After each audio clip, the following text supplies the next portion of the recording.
Hello, everyone. Welcome to Your Health is Lit. My name is Donna Williams, and I am the Public Health Queen. And I'm Charlotte Walker, the PDMP. So this month, we are focusing on National Breastfeeding Awareness Month. How exciting is that? Yeah, boobs.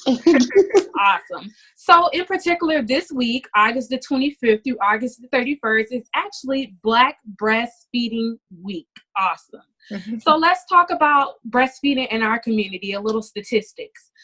From 2011 to 2015, only 64% of African American women initiated breastfeeding, compared to 81% of white and Hispanic women.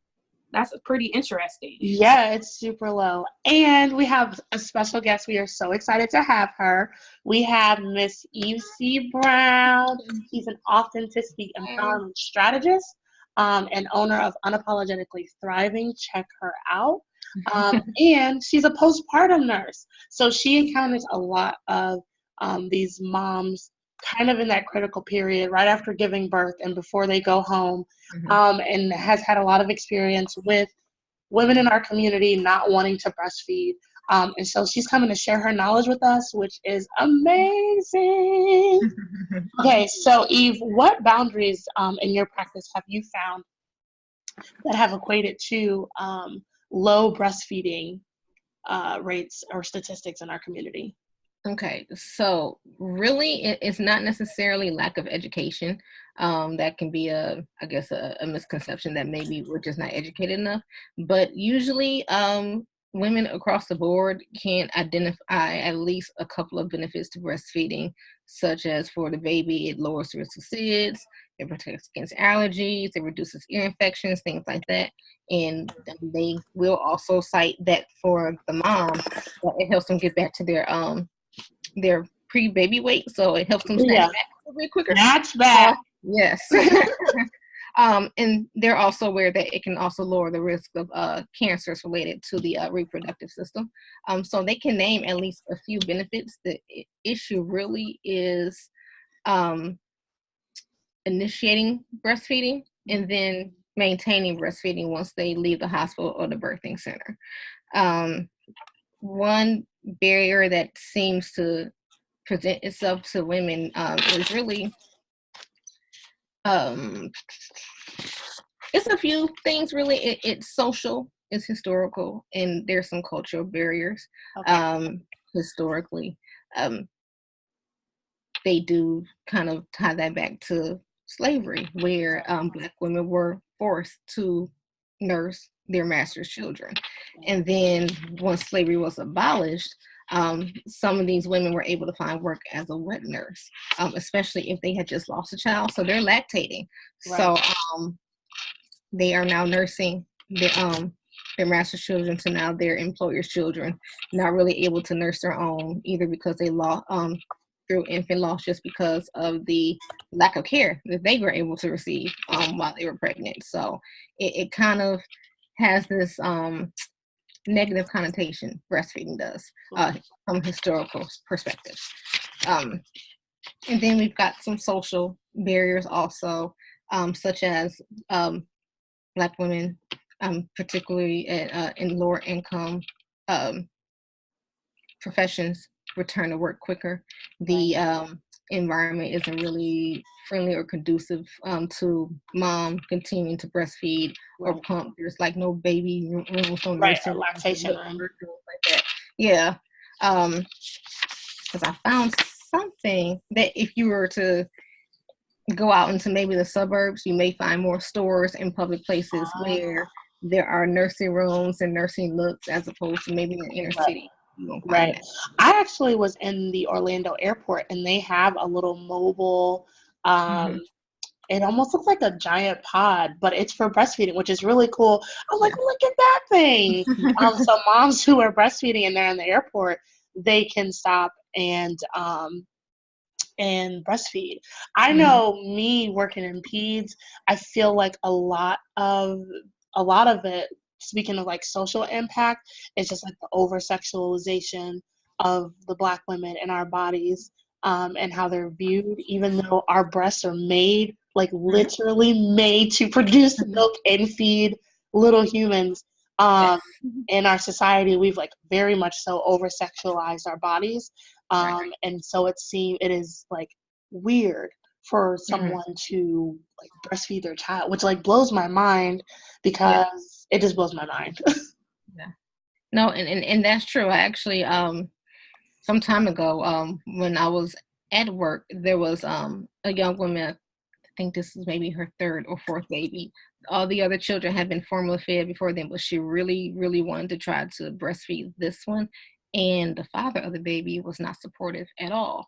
Anytime the baby seemed to have a little difficulty with latching, he was just, oh, just give him a bottle.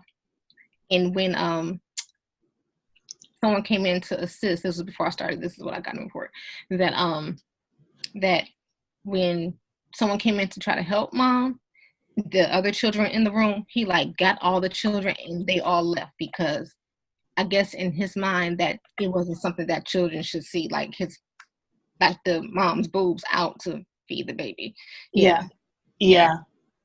They try to educate him.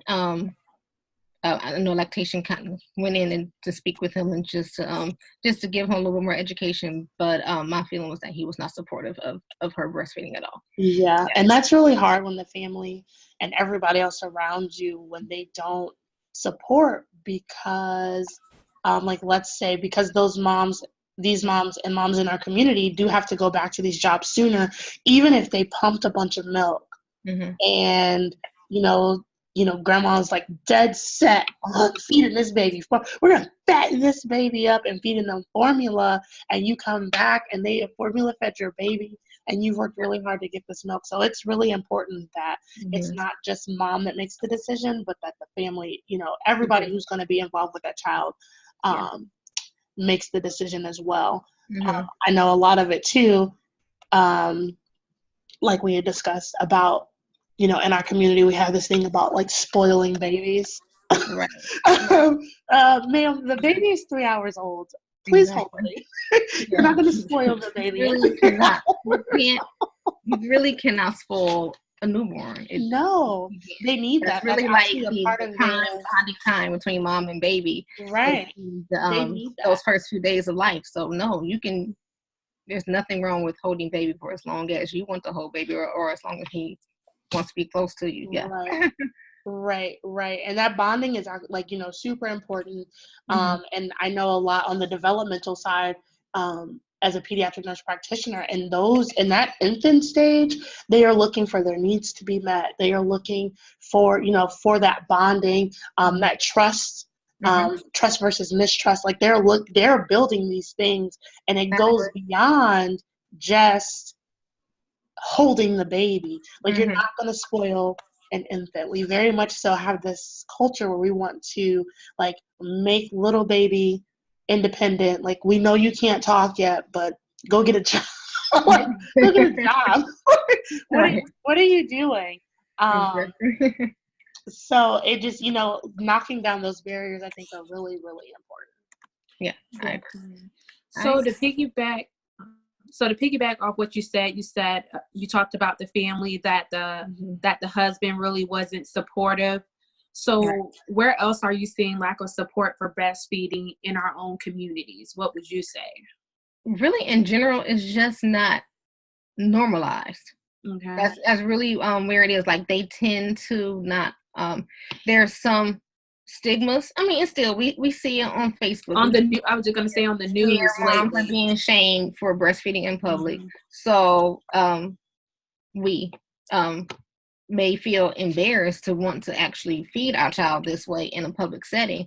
So some moms will much prefer to wait until they get home and they do it behind closed doors, or they wait till they get off work and they do it at night. But the risk they take with waiting so long to pump, because breastfeeding is really built on supply and demand. The more baby nurses, the more milk is produced. And that's how baby is able to get a sufficient amount of milk. But if mom is waiting until she gets home from work, and that's the only time that she's breastfeeding or pumping, then she runs the risk of not being able to keep up with the supply that the baby needs. And then milk dries up sooner, and now baby's on formula. Right. Yeah. So I know that a lot of hospitals and things are turning to being baby friendly. What is that for people who don't know what like a baby friendly hospital is? Okay. So the baby friendly hospital initiative was part of, I want to get it so I can give you the right information. Was started back in 1991. Actually, it was the World Health Organization and the United Nations Children's Fund. So they launched a baby-friendly hospital initiative, and it's basically just a global program to really implement what's called the 10 steps to successful breastfeeding. Mm-hmm. And so a baby-friendly hospital is a healthcare facility or a birthing center that meets these 10 steps of successful breastfeeding, and they get a designation if they meet these steps and they maintain these steps for a certain period of time. And really the goal of it is just to educate about breastfeeding and the benefits, and really just making mom knowledgeable. And so that way she can make an informed decision about the method of feeding that she chooses for her child, and to support whatever that decision is at the end of the day. And so the 10 steps was really, it's evidence-based practice. And it's just evidence that they found that shows that to increase like breastfeeding initiation and durations. That's what they base these 10 steps successful on. Awesome. So when do you feel like the breast education should begin if that mother has chosen to breastfeed? Education really should begin at the first prenatal visit. When mom finds out she's pregnant and she goes to that OB or a midwife for the first time, that is when education should begin. Really, if there's no education done and the labor and delivery nurse brings up, so are you going to breast or bottle? And she's pushing, trying to get the baby out, there's really not a lot of time to give education. And then she comes over to us, and it's more of a challenge to get mom and the supporting family members on board with breastfeeding if she hasn't had any education until she got to the hospital. Right. I definitely agree, because I will see some of these moms and they're like, I want to breastfeed, but they kind of showed me after I had the baby, but now they're like, help. And because they haven't, been talked to about this from all different angles, not seeing lactation, throughout their prenatal visits, it's also much with the pressure of also bringing home a new baby.